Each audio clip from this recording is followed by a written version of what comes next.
पहला प्रश्न,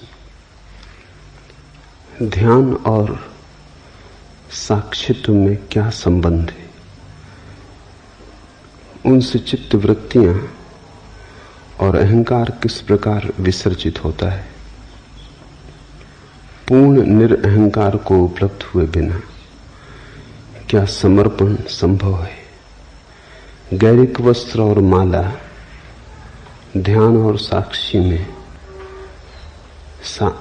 और साक्षी साधना में कहां तक सहयोगी? और कृपया यह भी समझाएं कि साक्षित्व, जागरूकता और सम्यक स्मृति में क्या अंतर है?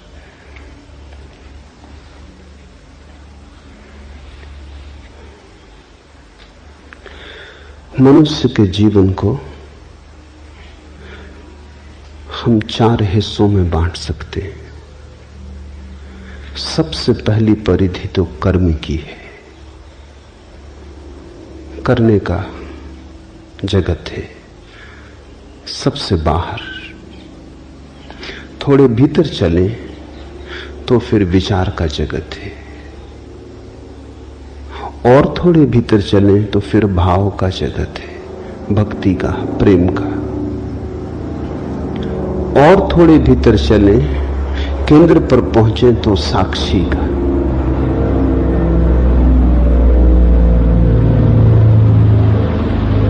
साक्षी हमारा स्वभाव है, क्योंकि उसके पार जाने का कोई उपाय नहीं। कभी कोई नहीं गया, कभी कोई जा भी नहीं सकता। साक्षी का साक्षी होना असंभव है। साक्षी तो बस साक्षी है, उससे पीछे नहीं हटा जा सकता। वो हमारी बुनियाद आ गई। साक्षी की बुनियाद पर यह हमारा भवन है, भाव का, विचार का, कर्म का। इसलिए 3 योग हैं, कर्म योग, ज्ञान योग, भक्ति योग। वे तीनों ही ध्यान की पद्धतियां हैं। उन तीनों से ही साक्षी पर पहुंचने की चेष्टा होती। कर्म योग का अर्थ है कर्म धन ध्यान। सीधे कर्म से साक्षी पर जाने की जो चेष्टा है वही कर्म योग है। तो ध्यान पद्धति हुई और साक्षी भाव लक्ष्य हुआ। पूछा है ध्यान और साक्षित्व में क्या संबंध है? ध्यान मार्ग हुआ, साक्षित्व मंजिल हुई। ध्यान की परिपूर्णता है साक्षित्व, और साक्षी भाव का प्रारंभ है ध्यान। तो जो कर्म के ऊपर ध्यान को आरोपित करेगा, जो कर्म के जगत में ध्यान को जोड़ेगा, कर्म धन ध्यान, वो कर्म योगी। फिर ज्ञान योगी है, वो विचार के ऊपर ध्यान को आरोपित करता है। वो विचार के जगत में ध्यान को जोड़ता है। वो ध्यान पूर्वक विचार करने लगता है, एक नई प्रक्रिया जोड़ देता है कि जो भी करेगा होश पूर्वक करेगा। जब विचार धन ध्यान की स्थिति बनती है तो फिर साक्षी की तरफ यात्रा शुरू हुई। ध्यान है दिशा परिवर्तन। जिस चीज के साथ भी ध्यान जोड़ दोगे वही चीज साक्षी की तरफ ले जाने का वाहन बन जाएगी। फिर तीसरा मार्ग है भक्ति योग। भाव के साथ ध्यान का जोड़, भाव के साथ ध्यान का गठबंधन, भाव के साथ ध्यान की भांवर। तो भाव के साथ ध्यानपूर्ण हो जाओ।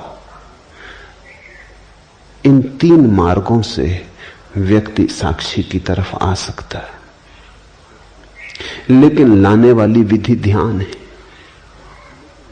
मौलिक बात ध्यान है। जैसे कोई वैद्य तुम्हें औषधि दे और कहे शहद में मिला के ले लेना, और तुम कहो शहद में लेता नहीं, मैं जैन धर्म का पालन करता हूं। तो वो कहे दूध में मिला के ले लेना, और तुम कहो दूध में ले नहीं सकता, क्योंकि दूध तो रक्त का ही हिस्सा है। मैं क्वेकर ईसाई हूं, मैं दूध नहीं पी सकता, दूध तो मांसाहार है। तो वैद्य कहे पानी में मिला के ले लेना, लेकिन औषधि एक ही है। मधु, दूध या जल, कोई फर्क नहीं पड़ता, वो तो सिर्फ औषधि को गटकने के उपाय है, गले से उतर जाए। औषधि अकेली ना उतरेगी। ध्यान औषधि है। 3 तरह के लोग हैं जगत में।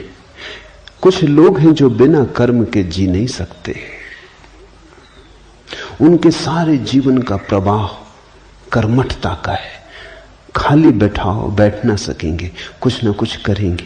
ऊर्जा है, बहती हुई ऊर्जा है, कुछ हर्ज नहीं। तो सदगुरु कहते हैं कि फिर तुम कर्म के साथ ही ध्यान की औषधि को गटक लो। चलो यही सही, तुमसे कर्म छोड़ते नहीं बनता, ध्यान तो जोड़ सकते हो कर्म में। तुम कहते हो कर्म छोड़ के तो मैं क्षण भर नहीं बैठ सकता, बैठ में सकते ही नहीं, बैठना मेरे बस में नहीं, मेरा स्वभाव नहीं। मनोवैज्ञानिक जिनको एक्सट्रोवर्ट कहते हैं, बहिर्मुखी, सदा संलग्न है, कुछ ना कुछ काम चाहिए। जब तक थक के गिर ना जाएं, सो ना जाएं, तब तक कर्म को छोड़ना उन्हें संभव नहीं, कर्म उन्हें स्वाभाविक है। तो सदगुरु कहते हैं ठीक, कर्म पर ही सवारी कर लो, इसी का घोड़ा बना लो, इसी में मिला लो औषधि को और गटक जाओ। असली सवाल औषधि का है। तुम ध्यानपूर्वक कर्म करने लगो, जो भी करो मूर्छा में मत करो, होश पूर्वक करो। करते समय जागे रहो। फिर कुछ हैं जो कहते हैं कर्म का तो हम पर कोई प्रभाव नहीं, लेकिन विचार की बड़ी तरंगें उठती हैं। विचारक हैं, कर्म में उन्हें कोई रस नहीं, बाहर में उन्हें कोई उत्सुकता नहीं, मगर भीतर बड़े तरंगें उठती हैं, बड़ा कोलाहल है, और भीतर वो क्षण भर को निर्विचार नहीं हो पाते। वे कहते हैं कि हम बैठे शांत होकर तो और विचार आते, इतने वैसे नहीं आते जितने शांत होकर बैठ के आते हैं।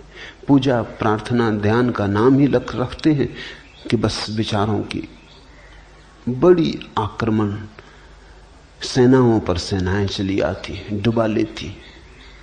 क्या करें? तो सदगुरु कहते हैं तुम विचार में ही मिला के ध्यान को पी जाओ। विचार को रोको मत, विचार आए तो उसे देखो, उसमें खो मत, थोड़े दूर खड़े रहो, थोड़े फासले पर, शांत भाव से देखते हुए विचार को ही धीरे धीरे तुम साक्षी भाव को उपलब्ध हो जाओगे। विचार से ही ध्यान को जोड़ दो। फिर कुछ है वो कहते हैं ना हमें विचार की कोई झंझट है, ना हमें कर्म की कोई झंझट है। भाव का उद्रेक होता है, आंसू बहते, हृदय गदगद हो आता, डुबकी लग जाती, प्रेम में, स्नेह में, श्रद्धा में, भक्ति में। सदगुरु कहते हैं इसी को औषधि बना लो, इसी में ध्यान को जोड़ दो। आंसू तो बहे, ध्यान पूर्वक बहे। रोमांच तो हो, लेकिन ध्यान पूर्वक हो। लेकिन सारसूत्र ध्यान है। ये जो भक्ति, कर्म और ज्ञान के भेद हैं, ये औषधि के भेद नहीं, औषधि तो एक ही है। और यही तुम्हें अष्टावक्र को समझना होगा।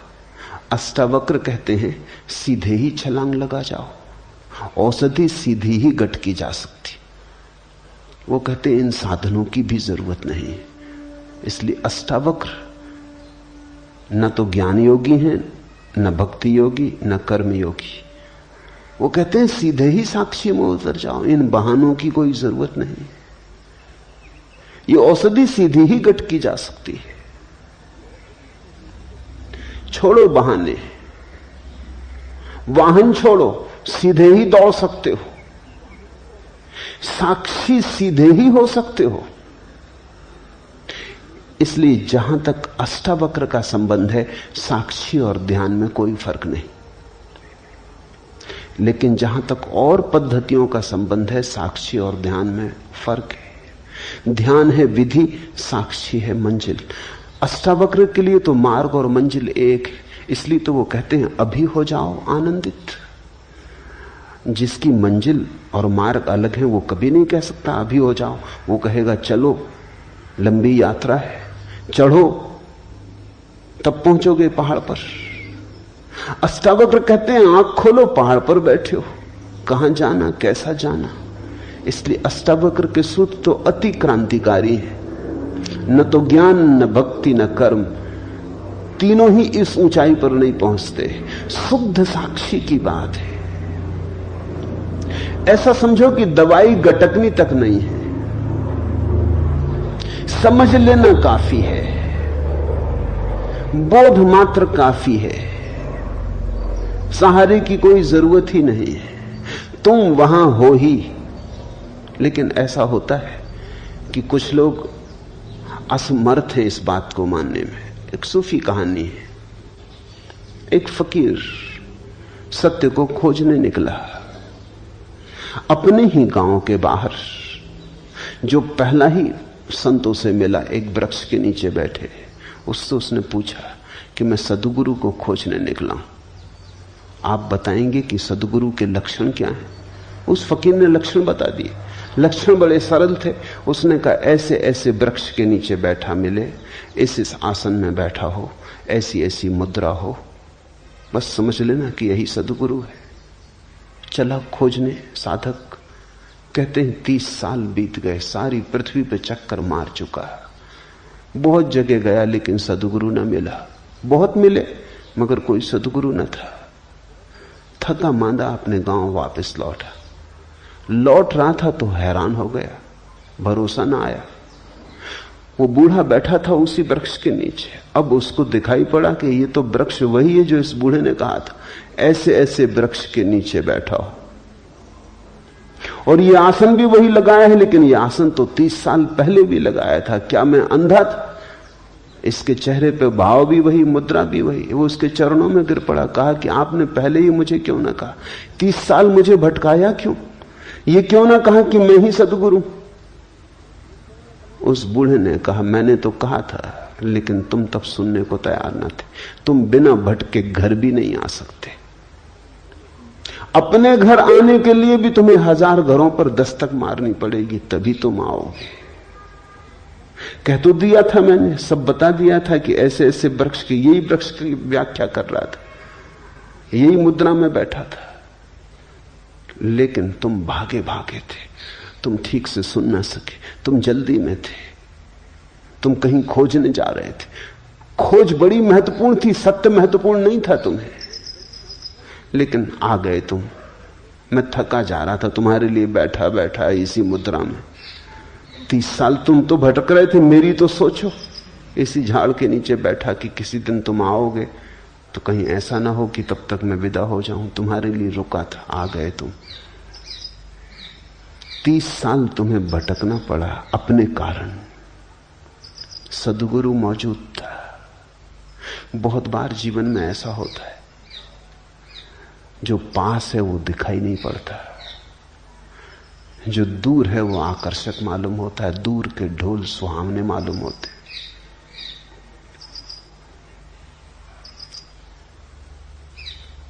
दूर खींचते हैं सपने हमें। अष्टावक्र कहते हैं कि तुम ही हो वही जिसकी तुम खोज कर रहे हो, और अभी और यहीं तुम वही हो। कृष्णमूर्ति जो कह रहे हैं लोगों से, वो शुद्ध अष्टावक्र का संदेश है। न अष्टावक्र को किसी ने समझा, न कृष्णमूर्ति को कोई समझता है। और तथाकथित साधु सन्यासी तो बहुत नाराज होते, क्योंकि कृष्णमूर्ति कहते हैं ध्यान की कोई जरूरत नहीं। बिल्कुल ठीक कहते हैं। न भक्ति की कोई जरूरत, न कर्म की कोई जरूरत, न ज्ञान की कोई जरूरत। साधारण साधु संत बड़े विचलित हो जाते हैं कि कुछ भी जरूरत नहीं, भटका दोगे लोगों को। भटकाइए, साधु संत रहे। कृष्णमूर्ति तो सीधा अष्टावक्र का संदेश ही दे रहे हैं। वो इतना ही कह रहे हैं कुछ जरूरत नहीं, क्योंकि जरूरत तो तब होती है जब तुमने खोया होता है। जरा झटकारो धूल, उठो, ठंडे पानी के छींटे आंख पे मार लो, और क्या करना है। तो अष्टावक्र के दर्शन में तो साक्षी और ध्यान एक ही है, क्योंकि मंजिल और मार्ग एक ही है। लेकिन और सभी मार्गों और प्रणालियों में ध्यान विधि है, साक्षी उसका अंतिम फल है। उनसे चित्तवृत्तियां और अहंकार किस प्रकार विसर्जित होते हैं। साक्षी भाव से चित्तवृत्तियां और अहंकार विसर्जित नहीं होते। साक्षी भाव में पता चलता है कि वे कभी थे ही नहीं। विसर्जित तो तब हो जब रहे हो। तुम ऐसा समझो कि तुम एक अंधेरे कमरे में बैठे हो, समझ रहे हो कि भूत है, तुम्हारा ही कुर्ता टंगा है, मगर भय में और घबराहट में और कल्पना के जाल में तुमने उसमें हाथ भी जोड़ लिए, पैर भी जोड़ लिए, वो खड़ा तुम्हें डरा रहा है। अब कोई कहे कि दिया जला लो, तो तुम पूछोगे दिया के जलने से भूत कैसे दूर होता है। लेकिन दिए के जलने से भूत दूर हो जाता है, क्योंकि भूत है नहीं। होता तो दिए के जलने से दूर नहीं होता। दिए के जलने से भूत के दूर होने का क्या लेना देना है। अगर भूत होता ही तो दिए के जलने से दूर ना होता। नहीं है, आभास होता है, इसलिए दूर भी हो जाता है। तुम हजारों ऐसी बीमारियों से पीड़ित रहते हो जो नहीं है, इसलिए किसी साधु संत की राख भी काम कर जाती है। इसलिए नहीं कि तुम्हारी बीमारी को राख से दूर होने का कोई संबंध। पागल हुए हो? राख से कहीं बीमारियां दूर हुई? नहीं तो सब औषधि शास्त्र व्यर्थ हो जाएं। राख से बीमारी दूर नहीं होती, सिर्फ बीमारी थी ये ख्याल दूर होता है। मैंने सुना है एक वैद्य के संबंध में, खुद उन्होंने मुझसे कहा, एक आदिवासी क्षेत्र में बस्तर के पास वो रहते, तो बस्तर से दूर देहात से एक आदिवासी आया। वो एक गांव में गए हुए थे, आदिवासियों का गांव था। वो बीमार था, तो वैद्य के पास लिखने को भी कोई उपाय ना था। गांव में ना तो फाउंटेन पेन था, ना कलम थी, ना कागज था। तो पास में पड़े हुए एक खपड़े पर पत्थर के एक टुकड़े से उन्होंने औषधि का नाम लिख दिया और कहा कि बस इसको तो 1 महीने भर घोंट के दूध में मिला के पी लेना, सब ठीक हो जाएगा। वो आदमी महीने भर बाद आया, बिल्कुल ठीक हो गया, स्वस्थ चंगा। वैद्य ने कहा दवा काम कर गई? उसने कहा गजब की काम कर गई, अब फिर एक और खपड़े पर लिख के दे दें। उसने कहा तेरा मतलब? उसने कहा खपड़ा तो खत्म हो गया, घोल के पी गए, मगर गजब की दवा थी और वो ठीक भी होके आ गया है। अब वैद्य भी कुछ कहे तो ठीक नहीं, अब कुछ कहना उचित ही नहीं। वो मुझसे कहने लगे, फिर मैंने कुछ नहीं कहा, जब ठीक ही हो गया तो जो ठीक कर दे वो दवा। अब इसको और भटकाने में क्या सार है? ये कहना कि पागल, हमने दवा का नाम लिखा था, वो तो तूने खरीदी नहीं, वो प्रिस्क्रिप्शन को ही पी गए, मगर काम कर गई बात। बीमारी झूठी रही होगी, मनोकल्पित रही होगी। मनोवैज्ञानिक कहते हैं हमारी 100 में से 90 बीमारियां मनोकल्पित। और जैसे जैसे समझ बढ़ती है ऐसा संभावना है कि 99% मनोकल्पित हो सकती है। और एक दिन ऐसी भी घटना आ सकती है कि 100% बीमारियां मनोकल्पित हों। इसलिए तो दुनिया में इतने चिकित्सा शास्त्र काम करते। एलोपैथी लो, उससे भी मरीज ठीक हो जाता है। आयुर्वेदिक लो, उससे भी ठीक हो जाता है। होम्योपैथी, उससे भी ठीक हो जाता है। यूनानी, उससे भी ठीक हो जाता है। नेचुरोपैथी से भी ठीक हो जाता है। और गंदे ताबीज भी काम करते हैं। आश्चर्यजनक है, अगर बीमारी वस्तुता है तो फिर बीमारी को दूर करने का एक विशिष्ट उपाय ही हो सकता है। सब उपाय काम नहीं करेंगे, बीमारी है नहीं। तुम्हें जिस पे भरोसा है, किसी को एलोपैथी पे भरोसा है, काम हो जाता है। बीमारी से ज्यादा डॉक्टर का नाम काम करता है। तुमने कभी ख्याल किया, जब भी तुम बड़े डॉक्टर को दिखा के लौटते हो जेब खाली करके, काफी फीस देके, आधे तो तुम वैसे ही ठीक हो जाते। अगर वही डॉक्टर मुफ्त प्रिस्क्रिप्शन लिख दे तो तुम्हें असर ना होगा। डॉक्टर की दवा कम काम करती है, चुकाई गई फीस ज्यादा काम करती। एक दफा ख्याल आ जाए कि डॉक्टर बहुत बड़ा, सबसे बड़ा डॉक्टर, बस काफी है। तुम पूछते हो अहंकार और चित्तवृत्तियां साक्षी भाव में कैसे विसर्जित होती हैं? विसर्जित नहीं होती हैं, होती तो विसर्जित होती हैं। साक्षी भाव में पता चलता है कि अरे पागल, नाहक भटकता था, अपने ही कल्पना के मृग जाल बिछाए, मृग तृष्णाएं बनाई, सब कल्पना थी। विसर्जित नहीं होती, साक्षी में जाग के पता चलता है थी ही नहीं। पूर्ण निरअहंकार को उपलब्ध हुए बिना क्या समर्पण संभव है? यह महत्वपूर्ण प्रश्न है। पूछने वाला कह रहा है पूर्ण निरअहंकार को उपलब्ध हुए बिना क्या समर्पण संभव है? लेकिन पूछने वाले का मन शायद अनजाने में चालाकी कर गया। निरअहंकार में तो पूर्ण जोड़ा है, समर्पण में पूर्ण नहीं जोड़ा। पूर्ण निरअहंकार के बिना पूर्ण समर्पण संभव नहीं है। जितना अहंकार छोड़ोगे उतना ही समर्पण संभव है। 50% अहंकार छोड़ोगे तो 50% समर्पण संभव। अहंकार का छोड़ना और समर्पण दो बातें थोड़ी हैं, एक ही बात को कहने के दो ढंग हैं। तो तुम कहो कि पूर्ण अहंकार को छोड़े बिना तो समर्पण संभव नहीं, पूर्ण समर्पण संभव नहीं, धोखा मत दे लेना अपने को।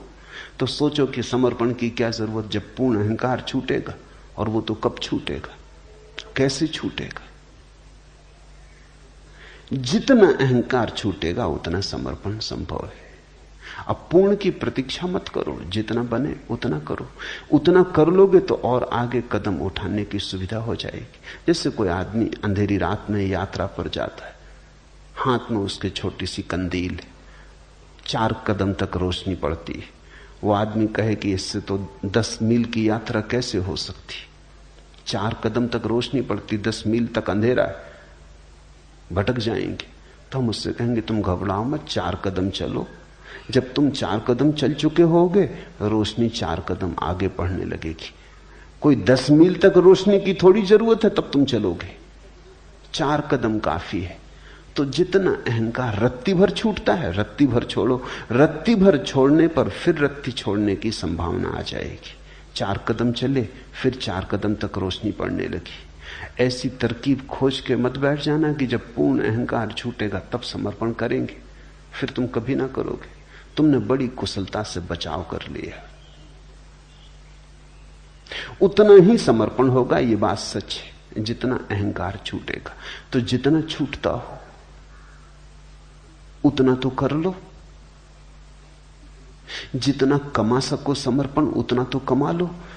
शायद उसका स्वाद तुम्हें और तैयार कर दे, उसका आनंद अहोभाव तुम्हें और हिम्मत दे दे। हिम्मत स्वाद से आती है। कोई आदमी कहे कि जब तक हम पूरा तैरना न सीख लेंगे तब तक पानी में न उतरेंगे। ठीक कह रहा है, गणित की बात कह रहा है, तर्क की बात कह रहा है। ऐसे बिना सीखे पानी में उतर गए और खा गए डुबकी, ऐसी झंझट न करेंगे। पहले तैरना सीख लेंगे पूरा, फिर उतरेंगे। मगर पूरा सीखोगे कहां? गद्दी पर। पूरा तैरना सीखोगे कहां? पानी में तो उतरना ही पड़ेगा। मगर तुमसे कोई नहीं कह रहा है कि तुम सागर में उतर जाओ, किनारे पर उतरो, गले गले तक उतरो, जहां तक हिम्मत हो वहां तक उतरो, वहां तैरना सीखो। धीरे धीरे हिम्मत बढ़ेगी, 2-2 हाथ आगे बढ़ोगे, सागर की पूरी गहराई भी फिर तैरी जा सकती। तैरना आ जाए एक बार, और तैरना आने के लिए उतरना तो पड़ेगा ही। किनारे पर ही उतरो। मैं नहीं कह रहा हूं कि तुम सीधे किसी पहाड़ से किसी गहरी नदी में छलांग लगा लो। किनारे पर ही उतरो। जल के साथ थोड़ी दोस्ती बनाओ, जल को जरा पहचानो, हाथ पैर तड़फड़ाओ। तैरना है क्या? कुशलता पूर्वक हाथ पैर तड़फड़ाना। तड़फड़ाना सभी को आता है। किसी आदमी को जो कभी नहीं तैरा उसे भी पानी में फेंक दो तो वो भी तड़फड़ाता है। उसमें और तैरने वाले में फर्क थोड़ी सी कुशलता का है, क्रिया का कोई फर्क नहीं है। हाथ पैर वो भी फेंक रहा है, लेकिन उसका पानी पे भरोसा नहीं है, अपने पे भरोसा नहीं है। वो डर रहा है कि कहीं डूब ना जाऊं। वो डर ही उसे डुबा देगा। जल ने थोड़ी किसी को कभी डुबाया है। तुमने देखा मुर्दे ऊपर तैर जाते, मुर्दे पानी पे तैरने लगते। पूछो मुर्दों से तुम्हें क्या तरकीब आती? जिंदा थे डूब गए, मुर्दा हो के तैर रहे हो। मुर्दा डरता नहीं, अब नदी कैसे डुबाए। पानी का स्वभाव डुबाना नहीं है, पानी उठाता है। इसलिए तो पानी में वजन कम हो जाता है।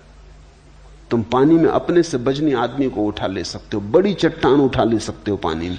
पानी में चीजों का वजन कम हो जाता है। जैसे जमीन का गुरुत्वाकर्षण है, जमीन नीचे खींचती, पानी ऊपर उछालता है। पानी का उछालना स्वभाव है। अगर डूबते हो तो तुम अपने ही कारण डूबते हो। पानी ने कभी किसी को नहीं डुबाया। भूल के भी पानी को दोष मत देना, पानी ने अब तक किसी को नहीं डुबाया। तुम वैज्ञानिक से पूछ लो, वो भी कहता है ये चमत्कार है कि आदमी डूब कैसे जाते हैं, क्योंकि पानी तो उबारता है। तुम्हारी घबराहट में डूब जाते हो, चीख पुकार मचा देते हो, मुंह खोल देते हो, पानी पी जाते हो, भीतर वजन हो जाता है, डुबकी खा जाते हो। मरते तुम अपने कारण हो। तैरने वाला इतना ही सीख लेता है कि अरे पानी तो उठाता है, उसकी श्रद्धा पानी में बढ़ जाती। वो समझ लेता है कि पानी तो वजन कम कर देता है। जितने वजनी हम जमीन पे थे उससे बहुत कम वजनी पानी में रह जाते। तुमने देखा होगा, कभी तुम बाल्टी कुएं में डालते हो, जब बाल्टी भर जाती हो, पानी में डूबी होती तो कोई वजन नहीं होता। खींचो पानी के ऊपर और वजन शुरू हुआ। पानी तो निर्भर करता है, डुबाएगा कैसे। सीखने वाला धीरे धीरे इस बात को पहचान लेता है। श्रद्धा का जन्म होता है। पानी पर भरोसा आ जाता है कि ये दुश्मन नहीं है, मित्र है, ये डुबाता ही नहीं। फिर तो कुशल तैराक बिना हाथ पैर फैलाए, बिना हाथ पैर चलाए पड़ा रहता है जल पर, कमलवत। ये वही आदमी है जैसे तुम हो, कोई फर्क नहीं। सिर्फ इसमें श्रद्धा का जन्म हुआ और इसे अपने पे भरोसा आ गया, जल पे भरोसा आ गया, दोनों की मित्रता सध गई। ठीक ऐसा ही समर्पण में घटता है। समर्पण में डर यही है कि कहीं हम डूब ना जाएं। तो किनारे पे उतरो। तुमसे कोई 100 डिग्री समर्पण करने को कह भी नहीं रहा है। 1 डिग्री सही, उतर उतर के पहचान आएगी, स्वाद बढ़ेगा, रस जगेगा, प्राण पुलकित होंगे। तुम चकित होगे कि कितना गमाया। अहंकार के साथ जरा से समर्पण से कितना पाया। नए द्वार खुले, प्रकाश द्वार, नई हवाएं बही प्राणों में, नई पुलक, नई उमंग, सब ताजा ताजा। तुम पहली दफा जीवन को देखोगे, तुम्हें पहली दफा आंखों से धुंध हटेगी, प्रभु का रूप थोड़ा थोड़ा प्रकट होना शुरू होगा। इधर समर्पण, उधर प्रभु पास आया, क्योंकि इधर तुम मिटना शुरू हुए, उधर प्रभु प्रकट होना शुरू हुआ। प्रभु दूर थोड़ी, तुम्हारे बजनी अहंकार के कारण तुम्हें दिखाई नहीं पड़ता। तुम्हारी आंखें अहंकार से भरी हैं, इसलिए दिखाई नहीं पड़ता। खाली आंखें देखने में समर्थ हो जाती। फिर धीरे धीरे हिम्मत बढ़ती जाती, श्रद्धा, आत्मविश्वास। तुम और समर्पण करते हो, एक दिन तुम पूरी छलांग ले लेते हो। एक दिन तुम कहते हो अब बस बहुत हो गया। अपने को बचाने में ही अपने को गमाया अब तक। एक दिन समझ में आ जाती बात, अब डुबा देंगे और डुबा के बचा लेंगे। धन है वे जो डूबने को राजी, क्योंकि उनको फिर कोई डुबा नहीं सकता। अभागे हैं वे जो बच रहे हैं, क्योंकि वे डूबे ही हुए हैं। उनकी नाव आज नहीं कल टकरा के डूब जाएगी। फिर अहंकार और समर्पण की बात में एक बात और ख्याल कर लेनी जरूरी है। मन बड़ा चालाक है, वो तरकीबें खोजता है। मन कहता है तो पहला कौन, अहंकार का छोड़ना पहले कि समर्पण पहले? पहले समर्पण करें तो अहंकार छूटेगा कि अहंकार छोड़ें तो समर्पण होगा? तुम इस तरह की बातें, बाजार जाते हो अंडा खरीदने, तब तुम नहीं पूछते कि पहले कौन, अंडा की मुर्गी। अगर तुम ये पूछो तो तुम अंडा खरीद के कभी घर ना आ सकोगे। तुम बस खरीद के चले आते हो, पूछते नहीं कि पहले कौन। पहले पक्का तो कर ले कि अंडा पहले कि मुर्गी पहले। अंडा या मुर्गी, बहुत लोगों ने विवाद किए। अंडा मुर्गी का प्रश्न बड़ा प्राचीन है। पहले कौन आता है, बड़ा कठिन है उत्तर खोज पाना। क्योंकि जैसे ही तुम कहो अंडा पहले आता, कठिनाई शुरू हो जाती, क्योंकि अंडा आया होगा मुर्गी से, तो मुर्गी पहले आ गई। जैसे कहो मुर्गी आती पहले, वैसी मुश्किल फिर खड़ी हो जाती, क्योंकि मुर्गी आएगी कैसे बिना अंडे के? ये तो एक वर्तुलाकार चक्कर है। प्रश्न भूल भरा है। प्रश्न भूल भरा इसलिए है कि मुर्गा और अंडे दो नहीं है। मुर्गा और अंडा एक ही चीज की दो अवस्थाएं। आगे पीछे रखने में, दो कर लेने में तुम प्रश्न को उठा रहे हो। मुर्गी अंडे का एक रूप है, पूरा प्रकट रूप। अंडा मुर्गी का एक रूप है, अप्रकट रूप, जैसे बीज और वृक्ष। ऐसा ही निरअहंकार और समर्पण है। कौन पहले, इस विवाद में पड़ के समय मत गंवाना। अगर मुर्गी ले आए तो अंडा भी ले आए, अगर अंडा ले आए तो मुर्गी भी ले आए। एक आ गया तो दूसरा आ ही गया। कहीं से भी शुरू करो। अगर अहंकार छोड़ सकते हो, अहंकार छोड़ने से शुरू करो। अगर अहंकार नहीं छोड़ सकते तो समर्पण करने से शुरू करो। समर्पण किया तो अहंकार छूटा, पूर्ण छूटा, ऐसा मैं कह नहीं रहा हूं। जितना समर्पण किया उतना छूटा। अगर समर्पण करना मुश्किल मालूम पड़ता है तो अहंकार छोड़ो। जितना छूटेगा अहंकार उतना समर्पण हो जाएगा। दुनिया में दो तरह के धर्म हैं, एक है निरअहंकारिता के धर्म और एक है समर्पण के धर्म। एक है मुर्गी पर जोर देने वाले धर्म, एक है अंडे पर जोर देने वाले धर्म। दोनों सही हैं, क्योंकि एक आ गया तो दूसरा अपने आप आ जाता है। जैसे महावीर का धर्म है जैन धर्म, बुद्ध का धर्म है बौद्ध धर्म, उनमें समर्पण के लिए कोई जगह नहीं। सिर्फ अहंकार छोड़ो। समर्पण करोगे कहां? कोई परमात्मा नहीं है जिसके सामने समर्पण हो सके। महावीर कहते हैं अशरण, शरण जाने की कोई जगह ही नहीं। किसकी शरण जाओगे? अशरण में हो जाओ, लेकिन अहंकार छोड़ो।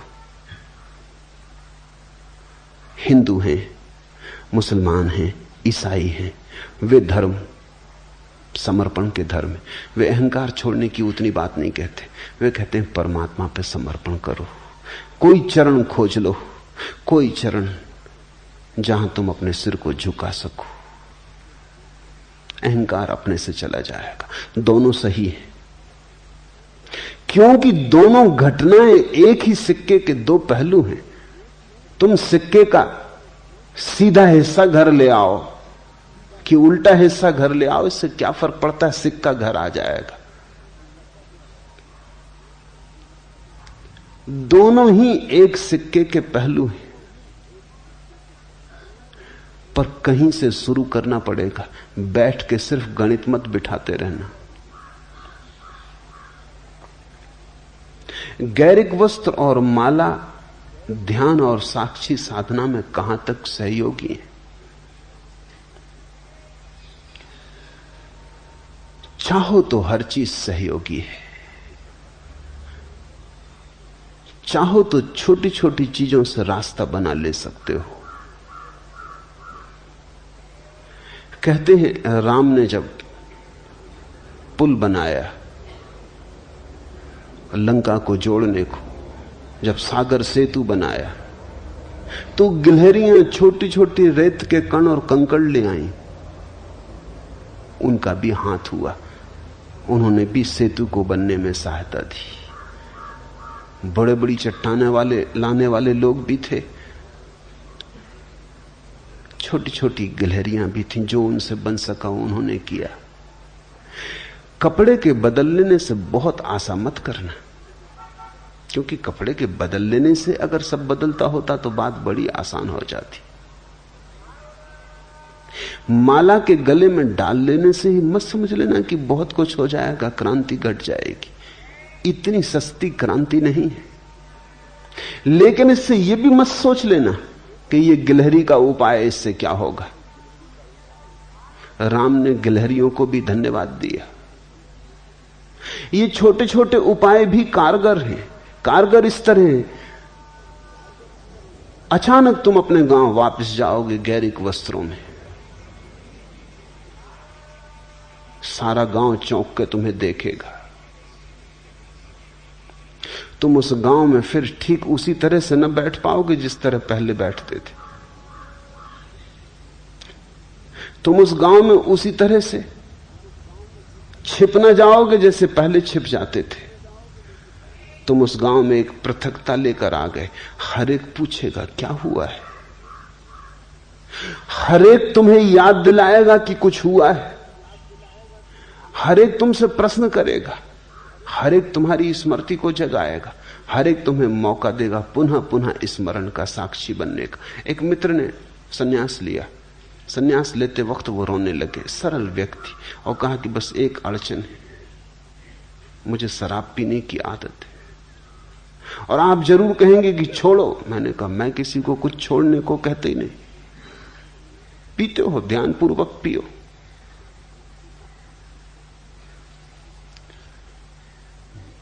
उन्होंने कहा क्या मतलब, सन्यासी होके भी मैं शराब पीऊं? तुम्हारी मर्जी, सन्यास मैंने दे दिया, अब तुम समझो। वो कोई महीने भर बाद आए, कहने लगे आपने चालबाजी की। शराब घर में खड़ा था, एक आदमी आके मेरे पैर पड़ लिया, कहा स्वामी जी कहां से आए? मैं भागा वहां से। मैंने कहा कि ये स्वामी जी उस शराब घर में। वो आदमी कहने लगा आपने चालबाजी की। अब शराब घर की तरफ जाने में डरता हूं कि कोई पैर वगैरह छू ले या कोई नमस्कार वगैरह कर ले। आज 15 दिन से नहीं गया हूं। एक स्मृति बनी, एक याददाश्त जगी। तुम इन गैरिक वस्त्रों में उसी भांति क्रोध न कर पाओगे जैसा कल तक करते रहे थे। कोई चीज चोट करेगी, कोई चीज कहेगी अब तो छोड़ो। अब ये गैरिक वस्त्रों में बड़ा बेहुदा लगता है। मैं तुम्हारे लिए गैरिक वस्त्र देकर सिर्फ थोड़ी अड़चन पैदा कर रहा हूं, और कुछ भी नहीं। तुम अगर चोर हो तो उसी आसानी से चोर न रह सकोगे। तुम अगर धन के पागल दीवाने हो, लोभी हो, तो तुम्हारे लोभ में वही बल न रह जाएगा। तुम अगर राजनीति में दौड़ रहे हो, पद की प्रतिष्ठा में लगे थे, अचानक तुम पाओगे कुछ सार नहीं। ये छोटे से वस्त्र बड़े प्रतीकात्मक हो जाएंगे। अपने आप में इनका मूल्य नहीं है, लेकिन इनके साथ जुड़ जाने में तुम धीरे धीरे पाओगे बात तो बड़ी छोटी थी, बीज तो बड़ा छोटा था, धीरे धीरे बड़ा हो गया। धीरे धीरे उसने सब बदल डाला। तुम्हारे कृत्य बदलेंगे, तुम्हारी आदतें बदलेंगी, तुम्हारे उठने बैठने का ढंग बदलेगा, तुम्हारे जीवन में एक नया प्रसाद। लोगों की अपेक्षाएं तुम्हारे प्रति बदलेंगी, लोगों की आंखें तुम्हारे प्रति बदलेंगी। नाम का परिवर्तन, पुराने नाम से संबद्ध विच्छेद हो जाएगा। वस्त्र का परिवर्तन, पुरानी तुम्हारी रूपरेखा से मुक्ति हो जाएगी। ये गले में तुम्हारी माला तुम्हें मेरी याद दिलाती रहेगी। ये मेरे और तुम्हारे बीच एक सेतु बन जाएगी। तुम मुझे भूल ना पाओगे इतनी आसानी से, और लोग तुम्हें पृथक करने लगेंगे, और उनका पृथक करना तुम्हारे लिए साक्षी होने में बड़ा सहयोगी हो जाएगा। लेकिन मैं ये नहीं कह रहा हूं कि इतना कर लेने से सब हो जाएगा, कि बस पहन लिए वस्त्र और माला डाल ली, समझा कि खत्म, यात्रा पूरी। तुम पे निर्भर है। ये संकेत जैसे हैं, जैसे मील के किनारे पत्थर लगा होता, लिखा रहता है कि 12 मील, 50 मील, 100 मील दिल्ली। उस पत्थर पे कुछ बड़ा मतलब नहीं है। पत्थर हो या ना हो, दिल्ली 100 मील है तो 100 मील है। लेकिन पत्थर पर लिखी हुई लकीर, तीर का चिन्ह राही को हल्का करता। वो कहता चलो 100 मील ही बचा, 25 मील बचा, 50 मील बचा। स्विट्जरलैंड में मील के पत्थर की जगह मिनटों के पत्थर। अगर गाड़ी तुम्हारी रुक जाए कहीं किसी पहाड़ी जगह पर, तो तुम चकित होकर देखोगे कि बाहर खंबे पर पिछली स्टेशन कितनी दूर, 30 मिनट दूर, अगली स्टेशन कितनी दूर, 15 मिनट दूर। बड़ा महत्वपूर्ण प्रतीक है। तो अगर स्विस लोग अच्छी घड़ियां बनाने में कुशल हैं तो कुछ आश्चर्य नहीं। समय का उनका बोध बड़ा प्रगाढ़ है। मील नहीं लिखते, समय लिखते। 15 मिनट दूर।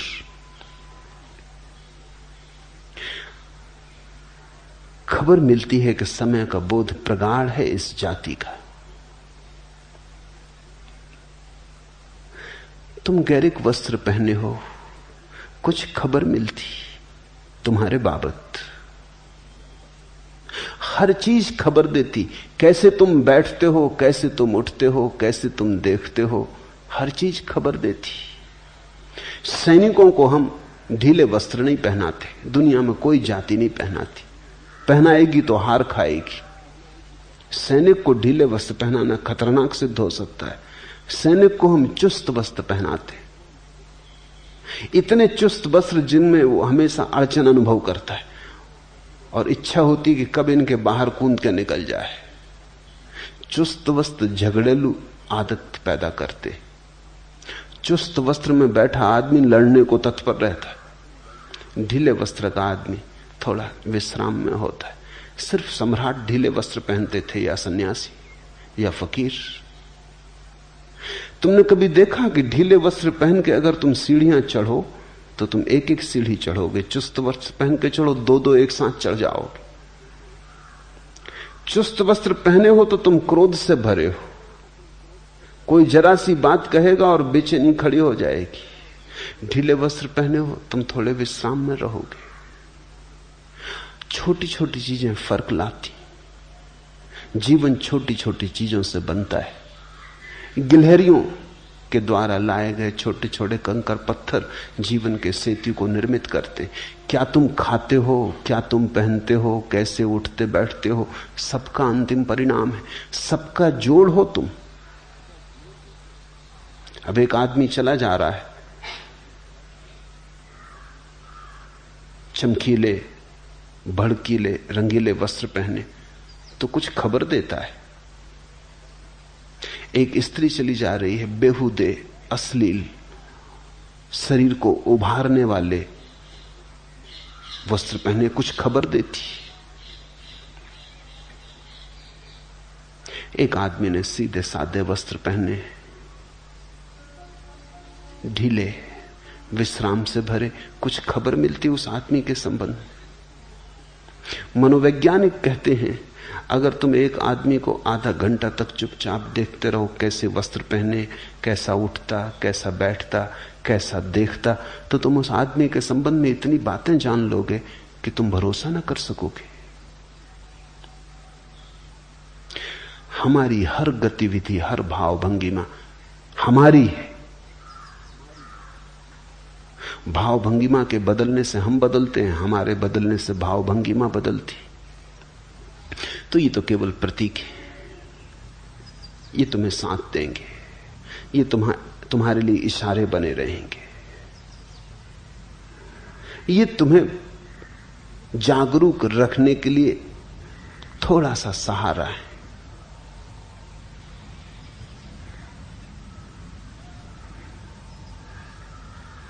और कृपया यह भी समझाएं कि साक्षित्व, जागरूकता और सम्यक स्मृति में क्या अंतर है। कोई भी अंतर नहीं है, वो सब पर्यायवाची शब्द हैं। अलग अलग परंपराओं ने उनका उपयोग किया है। जागरूकता कृष्णमूर्ति उपयोग करते हैं, सम्यक स्मृति, माइंडफुलनेस बुद्ध ने उपयोग किया है, साक्षित्व अष्टावक्र ने, उपनिषदों ने, गीता ने उपयोग किया है। सिर्फ भेद अलग अलग परंपराओं का है, लेकिन उनके पीछे जिसकी तरफ इशारा है वो एक ही है। दूसरा प्रश्न, आपके महागीता पर हुए पहले प्रवचन के समय अनेक लोग आंसू बहा के रो रहे थे, उसका क्या मतलब है? क्या रोने वाले कमजोर मन के लोग हैं या आपकी वाणी का यह प्रभाव है? कृपया इस पर थोड़ा प्रकाश डालें। एक बात पक्की है कि पूछने वाले कठोर मन के आदमी, आंसुओं में उन्हें सिर्फ कमजोरी दिखाई पड़ी। एक बात पक्की है, पूछने वाले व्यक्ति के आंख के आंसू सूख गए, आंखें बंजर हो गई, मरुस्थल जैसी, उनमें फूल नहीं खिलते। आंसू तो आंख के फूल है। पूछने वाले का भाव मर गया है, पूछने वाले का हृदय अवरुद्ध हो गया है। पूछने वाला सिर्फ बुद्धि से जी रहा होगा, उसने भाव को तिलांजलि दे दी, सोच विचार से जी रहा होगा। प्रेम और करुणा और जीवन की तरफ जो लगाव की, चाहत की, आनंद की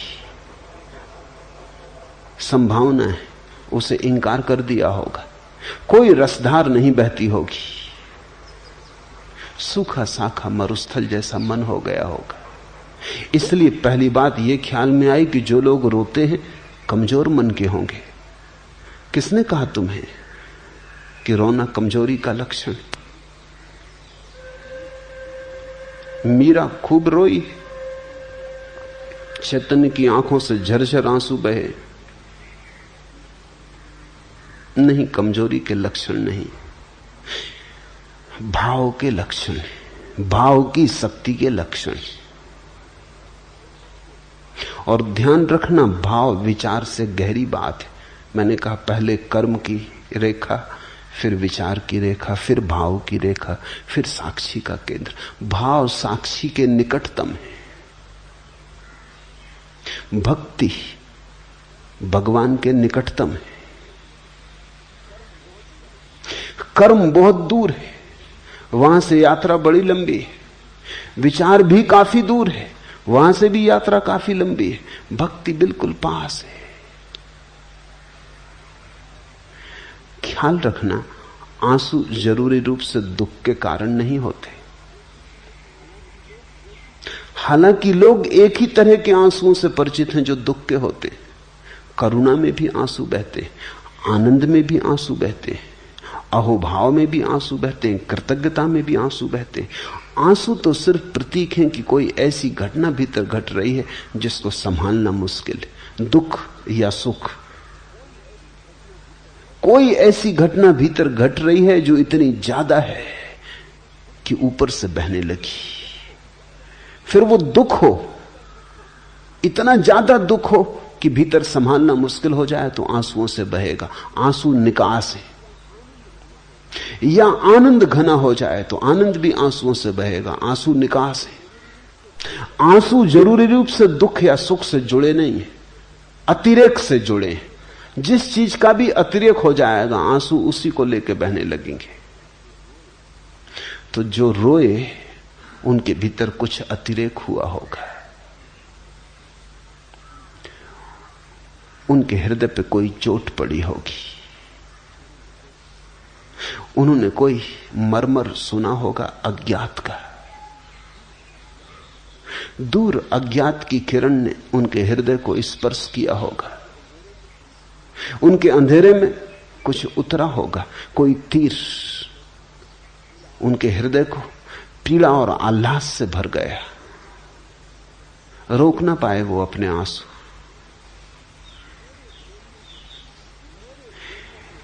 मेरे बोलने के प्रभाव से इसका कोई संबंध नहीं, क्योंकि तुम भी सुन रहे थे। अगर मेरे बोलने का ही प्रभाव होता तो तुम भी रोए होते, सभी रोए होते। नहीं, मेरे बोलने से ज्यादा सुनने वाले की हार्दिकता का संबंध है। जो रो सकते थे वो रोए, और रोना बड़ी शक्ति है।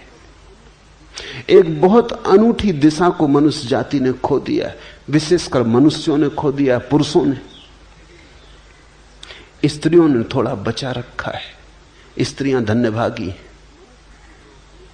मनुष्य की आंख में पुरुष हो कि स्त्री एक सी ही आंसुओं की ग्रंथियां हैं। प्रकृति ने आंसुओं की ग्रंथियां बराबर बनाई, इसलिए प्रकृति का तो निर्देश स्पष्ट है कि दोनों की आंखें रोने के लिए बनी। लेकिन पुरुष के अहंकार ने धीरे धीरे अपने को नियंत्रण में कर लिया है। धीरे धीरे पुरुष सोचने लगा है कि रोना स्त्रैण है, सिर्फ स्त्रियां रोती। इस कारण पुरुष ने बहुत कुछ खोया है। भक्ति खोई, भाव खोया। इस कारण पुरुष ने आनंद खोया, अहोभाव खोया। इस कारण पुरुष ने दुख की भी महिमा खोई, क्योंकि दुख भी निखारता है, साफ करता है। इस कारण पुरुष के जीवन में एक बड़ी दुर्घटना घटी। तुम चकित होगे, दुनिया में स्त्रियों की बजाय दुगने पुरुष पागल होते।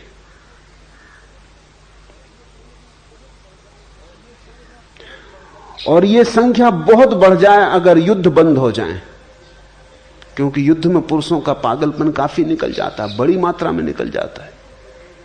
अगर युद्ध बिल्कुल बंद हो जाए 100 साल के लिए, तो डर है कि पुरुषों में से 90% पुरुष पागल हो जाएंगे। पुरुष स्त्रियों से ज्यादा आत्मघात करते हैं 2 गुना। आमतौर से तुम्हारी धारणा और होगी, तुम सोचते हो कि स्त्रियां ज्यादा आत्मघात करती, बातें करती हैं स्त्रियां, करती नहीं आत्मघात। ऐसा गोली वगैरह खा के लेट जाती हैं, मगर गोली भी हिसाब से खाती। तो स्त्रियां प्रयास ज्यादा करती हैं आत्मघात का, लेकिन सफल नहीं होती। उस प्रयास में भी हिसाब होता। वस्तुतः स्त्रियां आत्मघात करना नहीं चाहती। आत्मघात तो उनका केवल निवेदन है, शिकायत का। वो ये कह रही कि ऐसा जीवन जीने योग्य नहीं, कुछ और जीवन चाहिए था। वो तो सिर्फ तुम्हें खबर दे रही हैं कि तुम इतने वज्र हृदय हो गए हो कि जब तक हम मरने को तैयार ना हो शायद तुम हमारी तरफ ध्यान ही ना दोगे। वो सिर्फ तुम्हारा ध्यान आकर्षित कर रही। ये बड़ी अशोभन बात है कि ध्यान आकर्षित करने के लिए मरने का उपाय करना पड़ता है। आदमी जरूर खूब कठोर हो गया होगा, पथरीला हो गया होगा। स्त्रियां मरना नहीं चाहती, जीना चाहती। जीने के मार्ग पर जब इतनी अड़चन पाती हैं, कोई सुनने वाला नहीं, कोई ध्यान देने वाला नहीं, तब सिर्फ तुम ध्यान दे सको इसलिए मरने का उपाय करती। लेकिन पुरुष जब आत्महत्या करते हैं तो सफल हो जाते। पुरुष पागलपन में आत्महत्या करते। ज्यादा पुरुष मानसिक रूप से रुग्ण होते हैं। कारण क्या होगा? बहुत कारण है, मगर एक कारण उनमें आंसू भी है। मनोवैज्ञानिक कहते हैं पुरुषों को फिर से रोना सीखना होगा। ये बल नहीं है जिसको तुम बल कह रहे हो, ये बड़ी कठोरता है। बल इतना कठोर नहीं होता, बल तो कोमल का है। तुमने देखा पहाड़ से झरना गिरता है, जल प्रपात गिरता है, कोमल जल।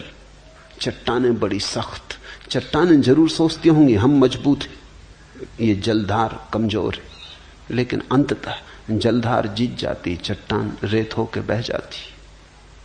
परमात्मा कोमल के साथ है, निर्बल के बलराम। एक फूल खिला है, पास में पड़ी है एक चट्टान, चट्टान जरूर दिखती है मजबूत, फूल कमजोर, लेकिन तुमने कभी फूल की शक्ति देखी, जीवन की शक्ति? कौन चट्टान को सिर झुकाता है?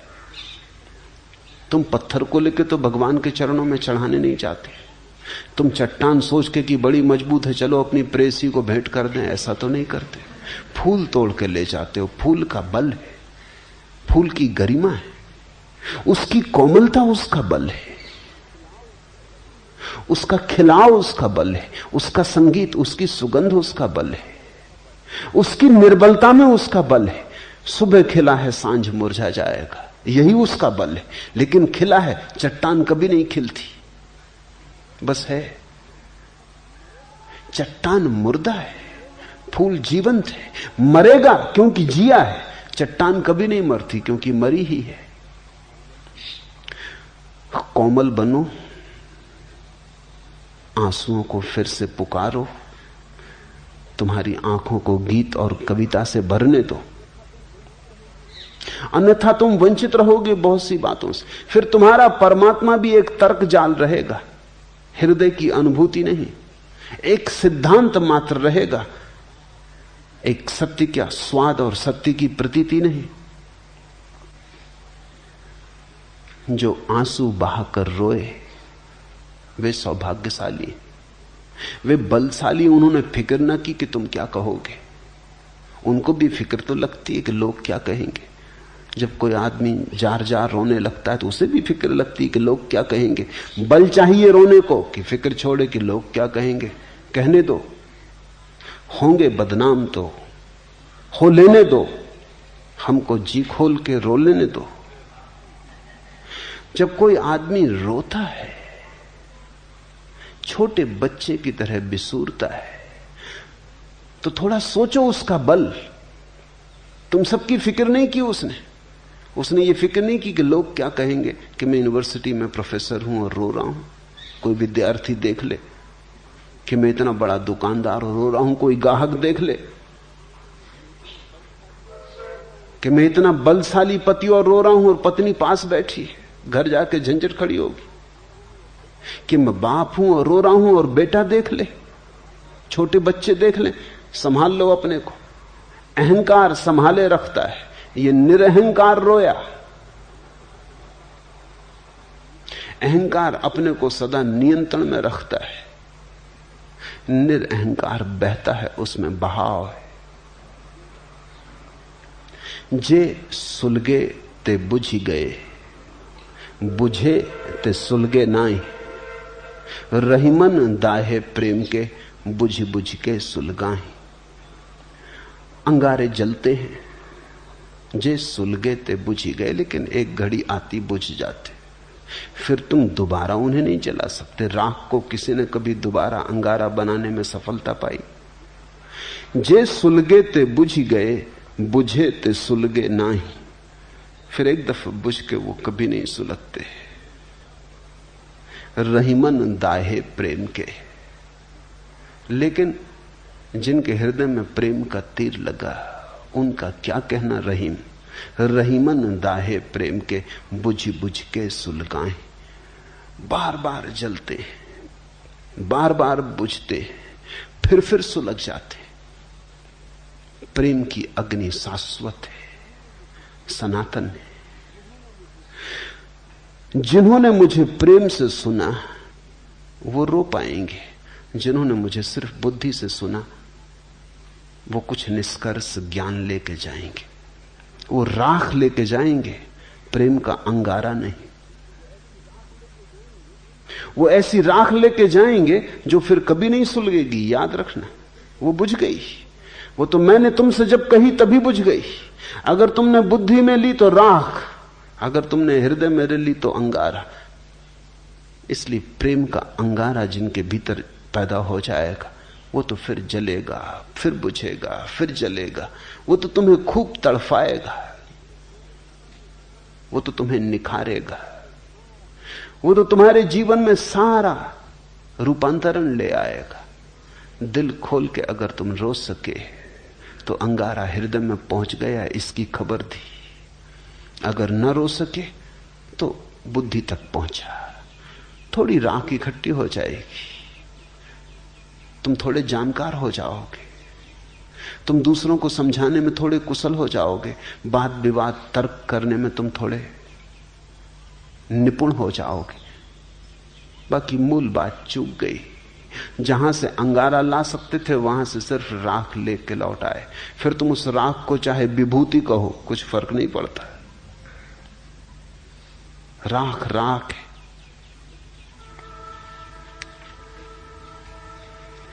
लगी आग उठे दर्द के राग दिल से,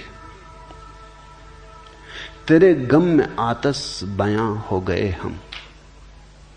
खिरत की बदौलत रहे रास्ते में, गुब्बारे पसे कारवां हो गए हम। लगी आग उठे दर्द के राग दिल से, वो आंसू आग लग जाने के आंसू थे।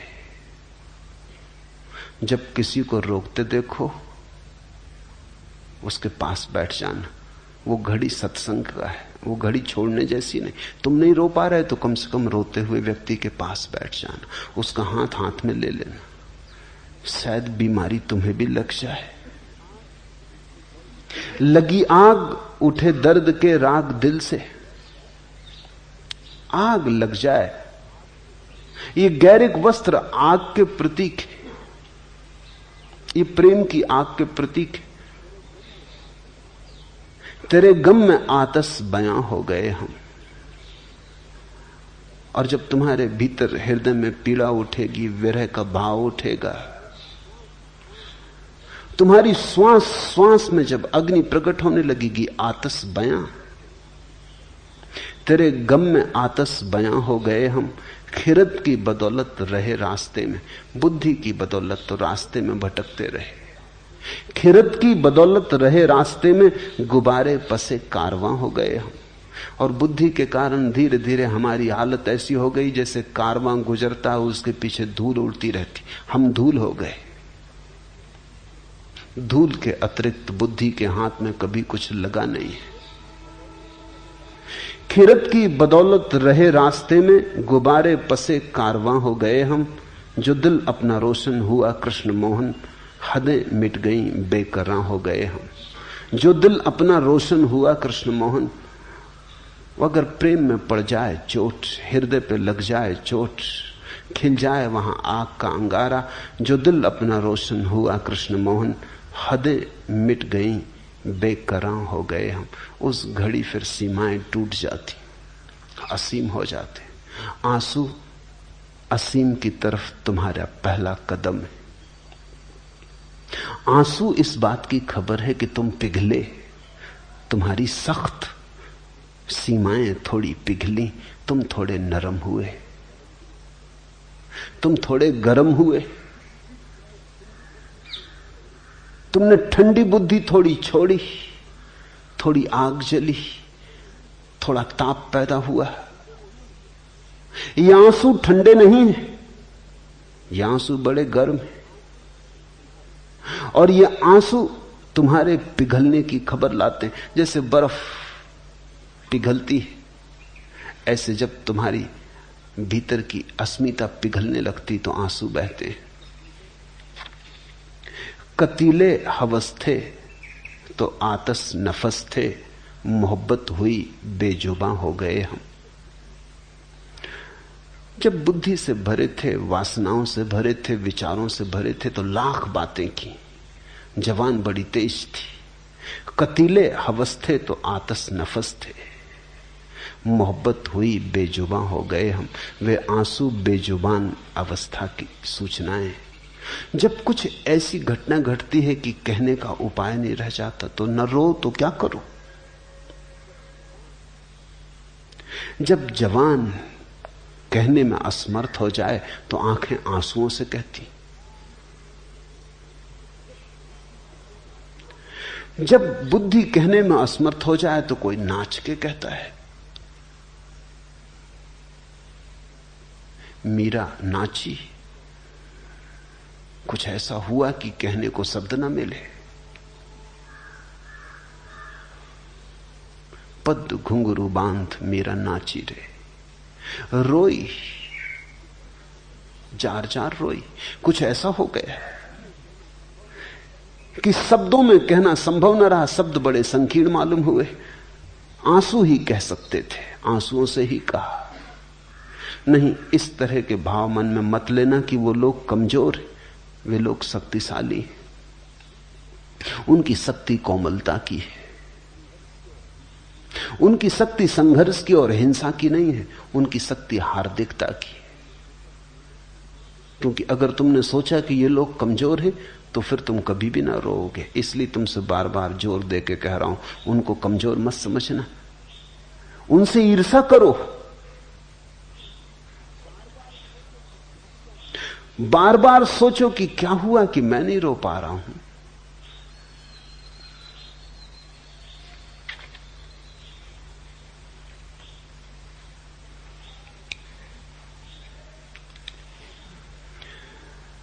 भाव से भरा व्यक्ति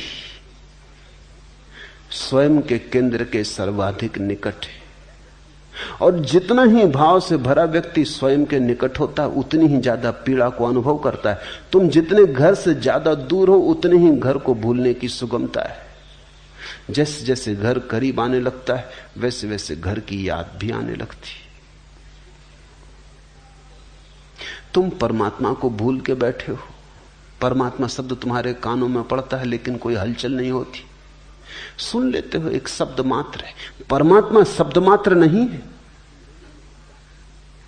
उसे सुन लेने भर की बात नहीं है। जिसके भीतर कुछ थोड़ी सी अभी भी जीवन की आग है उसे परमात्मा झकझोर देगा, शब्द मात्र झकझोर देगा। चाहते हो अगर मुझे दिल से, फिर भला किस लिए रुलाते हो। तो भक्त सदा परमात्मा से कहते रहे, चाहते हो अगर मुझे दिल से, फिर भला किस लिए रुलाते हो। रोशनी के घने अंधेरों में क्यों नजर से नजर चुराते हो।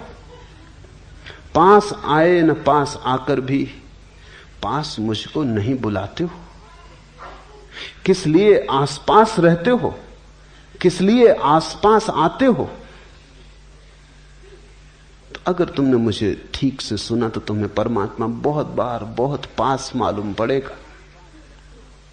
किस लिए आसपास रहते हो, किस लिए आसपास आते हो। पास आए न पास आकर भी पास मुझको नहीं बुलाते हो। चाहते हो अगर मुझे दिल से, फिर भला किस लिए रुलाते हो। रोशनी के घने अंधेरों में क्यों नजर से नजर चुराते हो। जो व्यक्ति भाव में उतर रहा है वो बिल्कुल इतने करीब है परमात्मा के कि परमात्मा की आंच उसे अनुभव होने लगती, नजर में नजर पड़ने लगती, सीमाएं एक दूसरे को ऊपर उतरने लगती, एक दूसरे की सीमा में अतिक्रमण होने लगता है। यहां जो कहा जा रहा है वो सिर्फ कहने को नहीं है, वो तुम्हें रूपांतरित करने को है।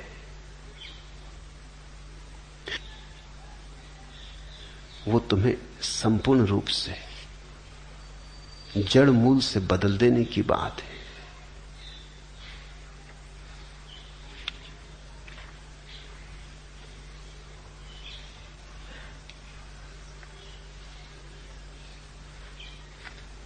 तीसरा प्रश्न, धर्म धन धारणा या धारणा धन धर्म से संस्कृति का निर्माण होता है और संस्कृति से समाज और उसकी परंपराएं बनती। पूज्यपाद ने बताया कि धर्म सबके खिलाफ है। अगर धर्म सभी के विरोध में रहेगा तो किसी प्रकार की अराजकता होना असंभव है क्या? हमें समझाने की कृपा करें। धर्म से जो तुम अर्थ समझ रहे हो धारणा का, वैसा अर्थ नहीं है। धारणा कंसेप्ट धर्म नहीं है। धर्म शब्द बना है जिस धातु से, उसका अर्थ है जिसने सबको धारण किया है, जो सबका धारक है, जिसने सबको धारा है। धारणा नहीं, जिसने सबको धारण किया है। ये जो विराट, ये जो चांद पक्षी और मनुष्य और अनंत अनंत तक फैला हुआ अस्तित्व है, इसको जो धारे हुए है वही धर्म। धर्म का कोई संबंध धारणा से नहीं है। तुम्हारी धारणा हिंदू की है, किसी की मुसलमान की है, किसी की ईसाई की, इससे धर्म का कोई संबंध नहीं। ये धारणाएं, ये बुद्धि की धारणाएं। धर्म तो उस मौलिक सत्य का नाम है जिसने सब को संभाला है, जिसके बिना सब बिखर जाएगा, जो सबको जोड़े हुए है, जो सबकी समग्रता है, जो सबका सेतु है। वही, जैसे हम फूल की माला बनाते हैं, की माला रखी हो, फर्क क्या है? ढेर अराजक है, उसमें कोई एक फूल से दूसरे फूल से संबंध नहीं, सब फूल असंबंधित है। माला में एक धागा पिरोया, वो धागा दिखाई नहीं पड़ता, वो फूलों में छिपा है, लेकिन एक फूल दूसरे फूल से जुड़ गया। इस सारे अस्तित्व में जो धागे की तरह पिरोया हुआ, उसका नाम धर्म। जो हमें वृक्षों से जोड़े है, चांद तारों से जोड़े है, जो कंकड़ पत्थरों को सूरज से जोड़े है, जो सबको जोड़े है, जो सबका जोड़ है, वही धर्म। धर्म से संस्कृति का निर्माण नहीं होता, तो संस्कार से बनती। धर्म तो तब पता चलता है जब हम सारे संस्कारों का त्याग कर देते हैं। संन्यास का अर्थ है संस्कार त्याग। हिंदू की संस्कृति अलग है, मुसलमान की संस्कृति अलग है, बौद्ध की संस्कृति अलग है, जैन की संस्कृति अलग है। दुनिया में हजारों संस्कृतियां हैं, क्योंकि हजारों ढंग के संस्कार हैं। कोई पूरब की तरफ बैठ के प्रार्थना करता है, कोई पश्चिम की तरफ मुंह करके प्रार्थना करता है, ये संस्कार है। कोई ऐसे कपड़े पहनता, कोई वैसे कपड़े पहनता है, कोई इस तरह। मैं नहीं चाहूंगा कि दुनिया में बस एक संस्कृति हो, बड़ी बेहूदी, बेरौनक, उबाने वाली होगी। दुनिया में हिंदुओं की संस्कृति होनी चाहिए, मुसलमानों की, ईसाइयों की, बौद्धों की, जैनों की, चीनियों की, रूसियों की, हजारों संस्कृतियां होनी चाहिए, क्योंकि वैविध्य जीवन को सुंदर बनाता है। बगीचे में बहुत तरह के फूल होने चाहिए, एक ही तरह के फूल बगीचे को उबाने ऊप से भर देंगे। संस्कृतियां तो अनेक होनी चाहिए, अनेक हैं, अनेक रहेंगी, लेकिन धर्म एक होना चाहिए, क्योंकि धर्म एक है और कोई उपाय नहीं। तो मैं हिंदू को संस्कृति कहता हूं, मुसलमान को संस्कृति कहता हूं, धर्म नहीं कहता। ठीक है, संस्कृतियां तो सुंदर हैं, बनाओ अलग ढंग की मस्जिद, अलग ढंग के मंदिर। मंदिर सुंदर हैं, मस्जिदें सुंदर हैं। मैं नहीं चाहूंगा कि दुनिया में सिर्फ मंदिर रह जाएं और मस्जिदें मिट जाएं, बड़ा सौंदर्य कम हो जाएगा। मैं नहीं चाहूंगा कि दुनिया में संस्कृति रह जाए, अरबी मिट जाए, बड़ा सौंदर्य कम हो जाएगा। मैं नहीं चाहूंगा दुनिया में सिर्फ कुरान रह जाए, वेद मिट जाए, गीता उपनिषद मिट जाए, दुनिया बड़ी गरीब हो जाएगी। कुरान सुंदर है, साहित्य की अनूठी कृति है, काव्य की बड़ी गहन, कुछ लेना ना नहीं। वेद प्रिय है, अनूठे उद्घोष है, पृथ्वी की आकांक्षाएं हैं आकाश को छू लेने की। उपनिषद अति मधुर है, उनसे ज्यादा मधुर वक्तव्य कभी भी नहीं दिए गए, वे नहीं खोने चाहिए। वे सब रहने चाहिए, पर संस्कृति की तरह। धर्म तो एक है। धर्म तो वो है जिसने हम सबको धारण किया, हिंदू को भी, मुसलमान को भी, ईसाई को भी। धर्म तो वो है जिसने पशुओं को, मनुष्यों को, पौधों को, सबको धारण किया।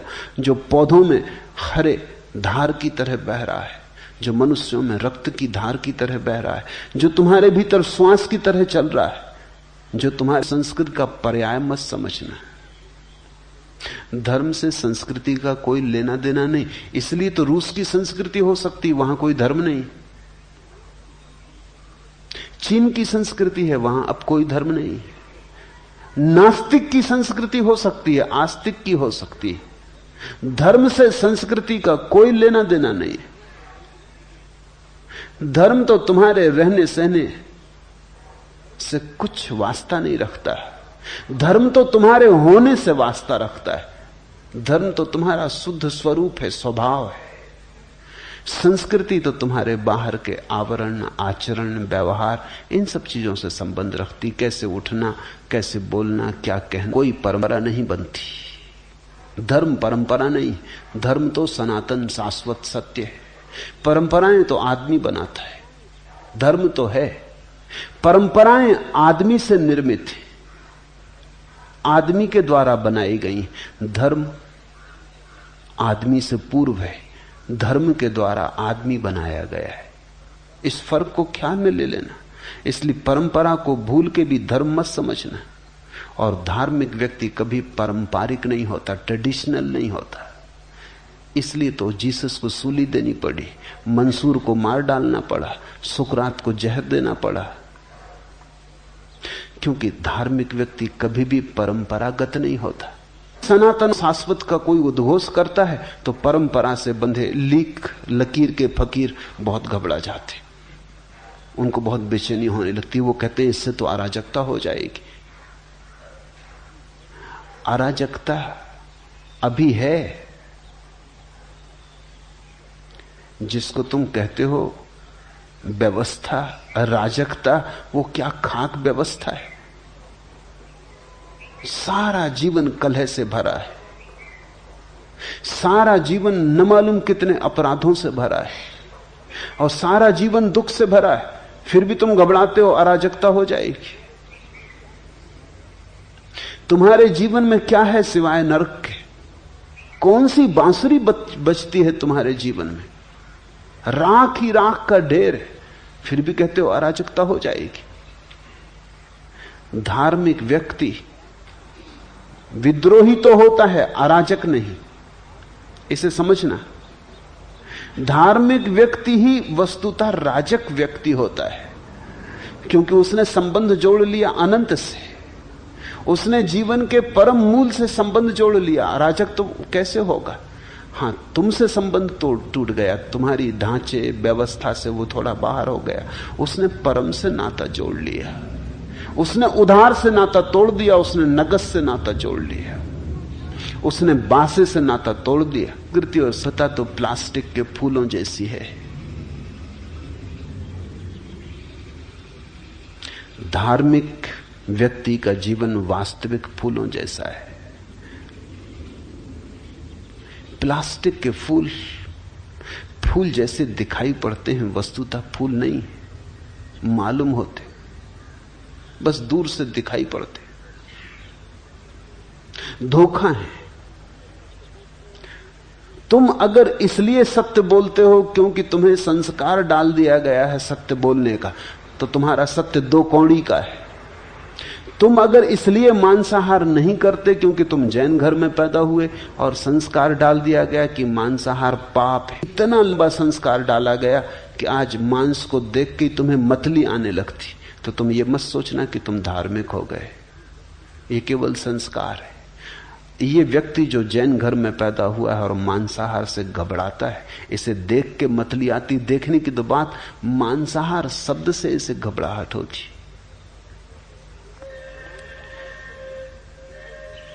मांसाहार से मिलती जुलती कोई चीज देख ले तो इसको मतली आ जाती। टमाटर देख के ये घबराता है। ये सिर्फ संस्कार है। अगर ये व्यक्ति किसी मांसाहारी घर में पैदा हुआ होता तो बराबर मांसाहार करता है। क्योंकि वहां मांसाहार का संस्कार होता, यहां मांसाहार भाव हो चैतन्य का जैसा महावीर के भीतर हुआ। वो संस्कार नहीं था, वो उनका अपना अनुभव था कि किसी को दुख देना अंततः अपने को ही दुख देना है, क्योंकि हम सब एक हैं, जुड़े हैं। ये ऐसे ही जैसे कोई अपने ही गाल पे चांटा मार ले। देर अबेर जो हमने दूसरे के साथ किया है वो हम पर ही लौट आएगा। महावीर को ये प्रतीति इतनी गहरी हो गई, ये बोध इतना साकार हो गया कि उन्होंने दूसरे को दुख देना बंद कर दिया। मांसाहार छूटा इसलिए नहीं कि बचपन से उन्हें सिखाया गया कि मांसाहार पाप है। मांसाहार छूटा उनके साक्षी भाव में, ये करने लगा। चारों तरफ मांसाहार देखता है, पहले घबराता है, पहले नाक भौं से कौड़ता है, फिर धीरे धीरे अभ्यस्त होता चला जाता है। फिर उसी टेबल पर दूसरों को मांसाहार करते करते धीरे धीरे इसकी नाक, इसके नासारंध्र मांस की गंध से राजी होने लगते। फिर दूसरी संस्कृति का प्रभाव, वहां हर एक व्यक्ति का कहना कि बिना मांसाहार के कमजोर हो जाओगे। देखो ओलंपिक में तुम्हारी क्या गति होती बिना मांसाहार के, एक स्वर्ण पदक भी नहीं ला पाते। स्वर्ण पदक तो दूर, तांबे का पदक भी नहीं मिलता है। तुम अपनी हालत तो देखो, 1000 साल तक गुलाम रहे। बल क्या है तुम में? तुम्हारी औसत उम्र कितनी है? कितनी हजारों बीमारियां तुम्हें पकड़े हुए। निश्चित ही मांसाहारी मुल्कों की उम्र 80 साल के ऊपर पहुंच गई। औसत उम्र 80, 85, जल्दी ही 100 साल औसत उम्र हो जाएगी। यहां 30, 35 के आसपास हम अटके हुए। कितनी नोबेल प्राइज तुम्हें मिलती। अगर शुद्ध शाकाहार बुद्धि को शुद्ध करता है तो सब नोबेल प्राइज तुम्ही को मिल जानी चाहिए थी। बुद्धि तो कुछ बढ़, एक आध जैन को नोबेल प्राइज मिली। क्या मामला क्या है? तुम 2000 साल से शाकाहारी हो, 2000 साल में तुम्हारी बुद्धि अभी तक शुद्ध नहीं हो पाई। तो मांसाहारी के पास दलीलें हैं, वो कहता तुम्हारी बुद्धि कमजोर हो जाती, क्योंकि ठीक ठीक प्रोटीन, ठीक ठीक विटामिन, ठीक ठीक शक्ति तुम्हें नहीं मिलती। तुम्हारी देह कमजोर हो जाती, तुम्हारी उम्र कम हो जाती, तुम्हारा बल कम हो जाता। अमेरिका में तुम रोज देखते हो, खबरें सुनते हो अखबार में कि किसी 90 साल के आदमी ने शादी की। तुम हैरान होते हो, तुम कहते हो ये मामला क्या पागलपन का है। लेकिन 90 साल तो जैसे कोई जाके पश्चिम की संस्कृति में रहता, वहां ये सब दलीलें सुनता है और प्रमाण देखता है और उनकी विराट संस्कृति का वैभव देखता है, धीरे धीरे भूल जाता है। महावीर को अगर पश्चिम जाना पड़ता तो वो मांसाहार नहीं करते, वो फूल स्वाभाविक था। वो कहते ठीक 2-4-10 साल कम जिएंगे, इससे हर्ज क्या, ज्यादा जीने का फायदा क्या है। ज्यादा जी के तुम करोगे क्या? और थोड़े जानवरों को खा जाओगे, और क्या करोगे। महावीर से अगर किसी ने कहा होता तो वो कहते जरा लौट के तो देखो, अगर तुम 100 साल जिए और तुमने जितने जानवर, पशु, पक्षी खाए उनकी जरा तुम कतार रख के तो हड्डियों के ढेर तुमने लगा दिए अपने चारों तरफ। एक आदमी जिंदगी में जितना मांसाहार करता है, हजारों लाखों पशु पक्षियों का ढेर लग जाएगा। अगर जरा तुम सोचो कि इतने प्राण तुमने मिटाए, किस लिए? सिर्फ जीने के लिए। और जीना किस लिए? और पशुओं को मिटाने के लिए। अगर महावीर से कोई ये कहेगा कि तुम निर्बल हो जाते, तो वो कहता बल का हम करेंगे क्या? किसी की हिंसा करनी, किसी को मारना है, कोई युद्ध लड़ना है।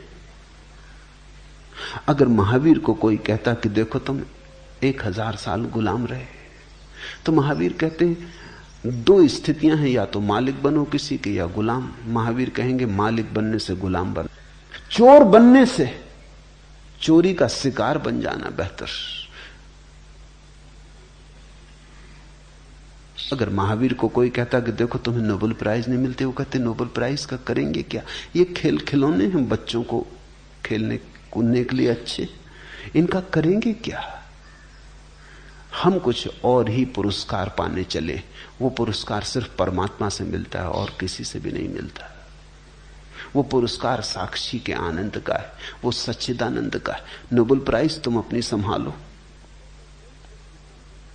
तुम बच्चों को दो, खेलने दो, ये खिलौने हैं। इस संसार का कोई पुरस्कार उस पुरस्कार का मुकाबला नहीं करता जो भीतर के आनंद का है। भ्रष्ट होके आ जाता है,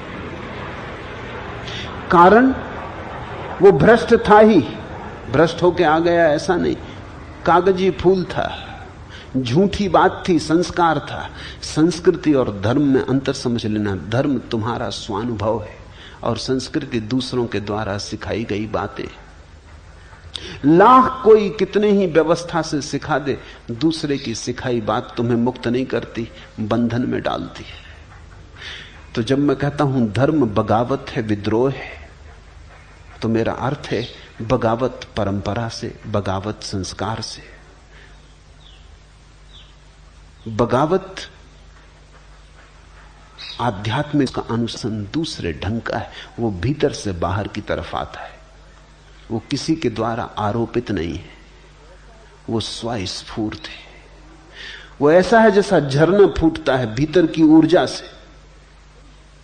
वो ऐसा है जैसे नदी बहती है जल की ऊर्जा से। कोई धक्के नहीं दे रहा है। तुम ऐसे हो जैसे गले में किसी ने रस्सी बांधी और घसीटे जा रहे हो, पीछे से कोई कोड़े मार रहा है तो चलना पड़ रहा है। संस्कार से जीने वाला आदमी जबरदस्ती घसीटा जा रहा है, बेमन से घसीटा जा रहा है। धार्मिक व्यक्ति नाचता हुआ जाता है, वो मृत्यु की तरफ भी जाता है तो नाचता हुआ जाता। तुम जी गाते, वो कहते हम साधु संत सीधे साधे आदमी, बड़ा अन्याय हो रहा है दुनिया में, बेईमान मजा लूट रहे हैं, चोर बदमाश मजा लूट रहे हैं। मैं उनसे कहता हूं तुम्हें यह ख्याल ही उठता है कि वो मजा लूट रहे हैं, ये बात बताती कि तुम साधु भी नहीं, संत भी नहीं, सरल भी नहीं। तुम हो तो उन्हीं जैसे लोग, सिर्फ तुम्हारी हिम्मत कमजोर है। चाहते तो तुम भी उन्हीं जैसा मजा हो, लेकिन उस मजे के लिए जो कीमत चुकानी पड़ती है वो चुकाने में तुम डरते हो। तो तुम भी चोर, लेकिन चोरी करने के लिए हिम्मत चाहिए, वो हिम्मत तुम्हारी खो गई।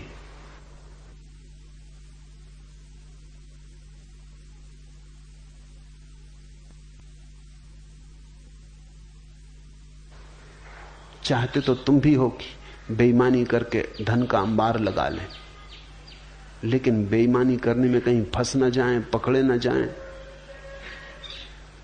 इसलिए तुम रुके हो। अगर तुम्हें पक्का आश्वासन दे दिया जाए कि कोई तुम्हें पकड़ेगा नहीं, कोई तुम्हें पकड़ने वाला नहीं है, कोई पकड़ने का डर नहीं, तुम तत्क्षण चोर हो जाओगे। धार्मिक व्यक्ति तो दया खाता है उन पर जो बेईमानी कर रहे हैं, क्योंकि वो कहता है ये बेचारे कैसे परम आनंद से वंचित हो रहे हैं, जो हमें मिल रहा है वो इन्हें नहीं मिल रहा। धार्मिक व्यक्ति ईर्ष्या नहीं करता अधार्मिक से, दया खाता है, मन ही मन में रोता है कि इन विचारों को, सिर्फ क्योंकि उसके पास कुछ विराट तर है, और उसी विराट के कारण उसके जीवन में एक अनुशासन होता है। उस अनुशासन के ऊपर कोई अनुशासन नहीं है। धार्मिक व्यक्ति विद्रोही है, लेकिन अनुशासनहीन नहीं। उसका अनुशासन आत्मिक है, आंतरिक है, आत्मानुशासन है उसका अनुशासन।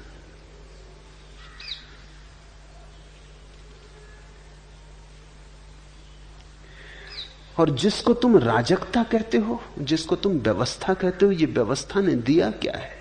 युद्ध दिए, हिंसा दी, पाप दिए, घृणा दी, वैमनस्य दिया क्या है? पापियों ने तो हमको बचाया सदा, पाप हमने किए सज्जनों के लिए। प्रश्न जब भी मिले सब मुखौटे लगा, उम्र हमको मिली उलझनों के लिए। भीड़ सपनों की हमने उगाई सदा, बंजारों के नगर निर्जनों के लिए। किन लुटोरों की दुनिया में हम आ गए, हाथ कटते यहां कंगनों के लिए। जिंदगी ने निचोड़ा है इतना हमें, बेच डाले नयन दर्शनों के लिए। यहां है क्या? आंखें तक बिक गई। इस आशा में कि कभी दर्शन होंगे। आत्मा तक बिक गई है इस आशा में कि कभी परमात्मा मिलेगा। ऐसा है जन, कोई किसी का मित्र नहीं, सब शत्रु ही शत्रु मालूम होते। यहां मिलता तो कुछ भी नहीं। किस बात को तुम व्यवस्था कहते हो? व्यवस्था तो तभी हो सकती है जब जीवन में आनंद हो। आनंद एक व्यवस्था लाता है। आनंद के पीछे छाया की तरह आती है व्यवस्था। स्मरण रखना, दुखी आदमी अराजक होता है, सुखी आदमी अराजक नहीं हो सकता। दुखी आदमी अराजक हो ही जाता है, उसे मिला क्या है तो वो तोड़ने फोड़ने में उत्सुक हो जाता है। जिसके जीवन में कुछ भी नहीं मिला है वो नाराजगी में तोड़। इस व्यवस्था को, इस धोखे की व्यवस्था को तुम व्यवस्था मत समझ लेना। ये राजनीतिज्ञों की चालबाजी है। और जिन्हें तुम समझते हो कि वो तुम्हारे नेता हैं, जिन्हें तुम समझते हो तुम्हारे राहबर, वो राहजन है, वही तुम्हें लूटते। चलो अब किसी और के सहारे लोगो। बड़े खुदगर्ज हो गए थे किनारे लोगो, अब तो किनारे का भी सहारा रखना ठीक नहीं मालूम पड़ता। चलो अब किसी और के सहारे लोगो, बड़े खुदगर्ज हो गए थे किनारों लोगो। सहारा समझ गंढल से गई हैं पतवारें लोगो।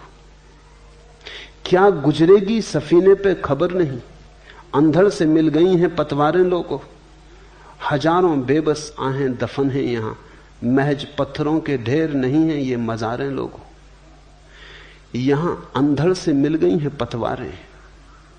यहां जिन्हें तुम समझते हो तुम्हारे सहारे हैं वो तुम्हारे शोषक हैं, और जिन्हें तुम समझते हो कि व्यवस्थापक हैं वो केवल तुम्हारी छाती पर सवार है। तुमने कभी ख्याल किया, जो भी आदमी पद पे होता है वो व्यवस्था की बात करने लगता है, और जो आदमी पद के बाहर होता है राजनीति में वो बगावत की बात करने लगता है। अनुशासन पर्व की जरूरत है। इस सारी दुनिया में सदा से ऐसा होता रहा। राजनीतिक को सिर्फ पद का मोह है, न व्यवस्था से मतलब है, न अव्यवस्था से। हां, जब वो व्यवस्था का मालिक नहीं होता, जब खुद के हाथ में ताकत नहीं होती, तब वो कहता है सब गलत है, तब क्रांति की जरूरत है। और जैसे ही वो पद पे आता है फिर क्रांति की बिल्कुल जरूरत नहीं, क्योंकि क्रांति का काम पूरा हो गया। वो काम इतना था उसको पद पे लाना, वो काम पूरा हो गया। फिर जो क्रांति की बात करे वो दुश्मन, और वो जो क्रांति की बात कर रहा है उसको भी क्रांति से कुछ लेना देना नहीं है। ये बड़ी कुर्सी से उतरे क्रांति, अब क्रांति तुम्हारे हित में। धार्मिक व्यक्ति को न तो व्यवस्था से मतलब है न क्रांति से। धार्मिक व्यक्ति को आत्मानुशासन से मतलब है।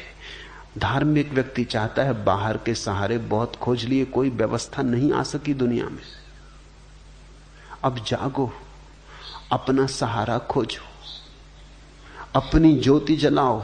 बाहर के दियों के सहारे बहुत चले और भटके, सिर्फ भटके, खाए खंडहरों में गिरे, लहू लुहान हुए। अब अपनी ज्योति जलाओ और अपने सहारे चलो।